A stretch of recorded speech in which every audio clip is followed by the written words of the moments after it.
guys, it's Kerri-Ann and I'm here today just to give you a quick glimpse into the sorts of things that I do to create the work that I'm working on at the moment. So over the years my style has changed quite drastically and I found what I would call my own personal style. So it's quite an illustrative looking style and as you can see it's quite free flow in the way the watercolour underneath, but then I use the fine liners in a very figurative, fast flowing way to create the images to look sort of illustrative but also arty.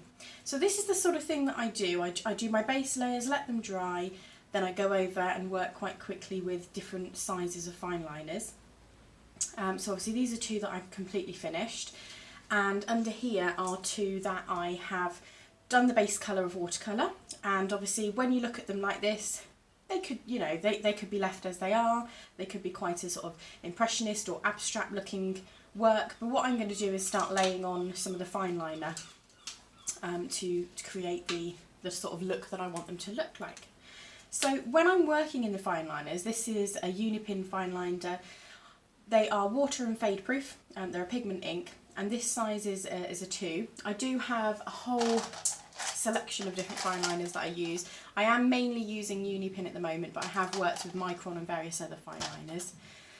So what I tend to do is I work quite quickly, I move around my wrist quite a lot, and I'm not aiming for anything too perfect. I work in a way where I just sort of let the pen take control. I don't use too much control in what I'm doing. I like it to be much more sort of, I suppose you could call it abstract in a way, but it's more what I call illustrative. Recently my work has been compared a lot to Quentin Blake in its style, which I can quite understand, which is a complete honour as well obviously, but it is that sort of that quick, rushed, scribbly sort of style, but it does work quite well for florals and animals and all sorts of different things. So I've been using it to create the work that I'm working on at the moment. So when you first start doing it, it does sort of look quite messy, and that's absolutely fine. That's what I'm looking for. I'm not looking for it to look anything at all perfect. I'm just using the colours underneath to guide me a little bit with where I think I could get away with putting foliage to start with. And it's really just quick movements of the fine liner pens.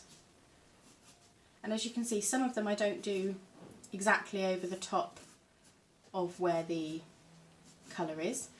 Some of it I just sort of free flow around.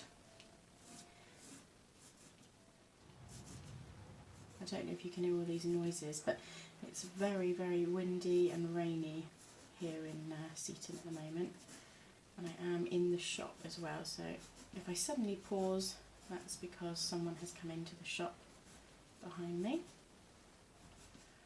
So I'm quite happy with the foliage now, and this would be then the point where I decide how I want the flowers to look. So these ones I guess I could do in a sort of what I would say is more sort of a cornflower mark. So this is the point where I start deciding what type of marks I'm going to make, essentially. So obviously mark making is something that you teach from a really, really young age in school, mark making, and the different marks that you make will give different effects to what the flower is going to look like. If I decided that I was going to do more of a, as you can see here, scribbly round circle one, it would look like a completely different flower, whereas when I work in a spiky effect, the flowers sort of come to life in their own way.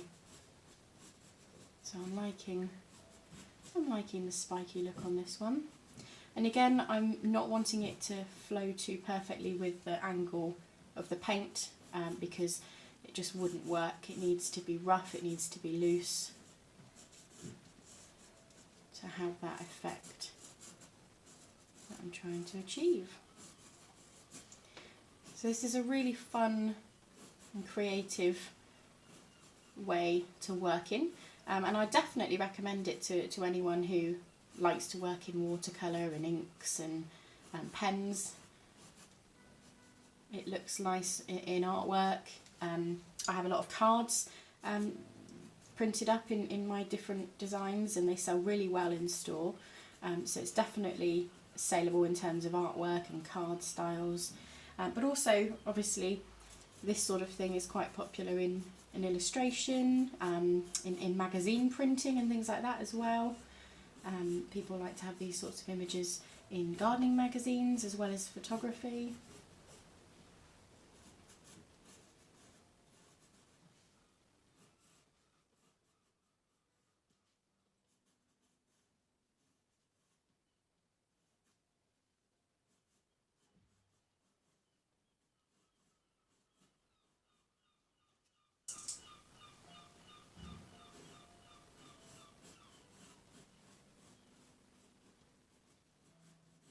Hopefully you can start to see it coming to life now.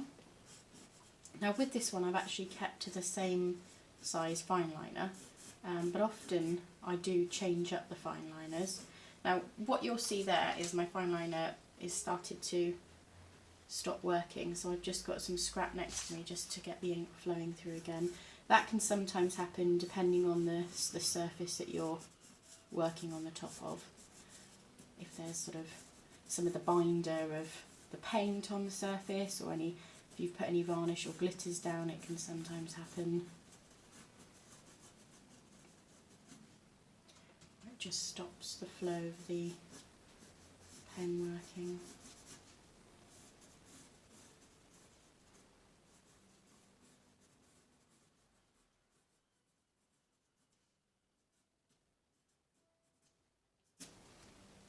Okay, one more here, and hopefully you can start to see why I like to work in this style. For me it brings the image to life. It really gives it sort of a totally different look to when it's just the basic watercolour underneath. Obviously I like working in just watercolour as well, but I just love the effect that you get with the fine liner overlays. So I think this is where I'm going to leave this piece. I like to just do a little bit of grounding there, and obviously I often sign it here, but I'm just going to have probably a few more tweaks when I stand back and have a proper look at this. But there you go, that's the sort of thing that I create when I'm doing my work at the moment. So there's a couple of others that I've done before recently. And then I shall do a separate video for my overlay of this one here. Alright, so thanks for watching everyone. I hope you found this video useful. Have a great day!